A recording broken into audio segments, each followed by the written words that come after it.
হযরত উমর রাদিয়াল্লাহু তাআলা আনহু এর খিলাফতের সময়ের ঘটনা। একদিন রাতে তিনি শহর ঘুরছিলেন মানুষের অবস্থা জানার জন্য। হঠাৎ তিনি এক দরিদ্র বাড়ির কাছে গেলেন।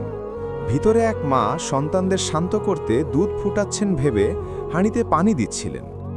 আসলে সেটা দুধ নয়, শুধু পানি ছিল। হযরত উমর রাদিয়াল্লাহু তাআলা আনহু জিজ্ঞেস করলেন, তুমি হাঁড়িতে শুধু পানি কেন দিচ্ছ? মহিলা বললেন, আমার বাচ্চারা ক্ষুধায় কাঁদছে, খাবার কিছু নেই। হাঁড়ি জ্বালিয়ে রাখলে তারা ভেবে ঘুমিয়ে পড়বে যে খাবার রান্না হচ্ছে। এ কথা শুনে হযরত উমর রাদিয়াল্লাহু তাআলা আনহুর চোখে পানি চলে আসে। তিনি তৎক্ষণাৎ বাইতুল মালের গুদাম থেকে খাবার নিজ কাঁধে নিয়ে সেই বাড়িতে পৌঁছে দেন। নিজের হাতে রান্না করে দেন আর বাচ্চারা পেট ভরে খায়। সঙ্গী বললেন, হে আমিরুল মুমিনিন, আপনি কেন নিজেই এত কষ্ট করে জিনিস বহন করছেন? তিনি বললেন, যদি এ শিশুদের ক্ষুধায় কান্নার হিসাব আল্লাহর আমার কাছে চান, তখন তুমি কি আমার বোঝা বহন করবে?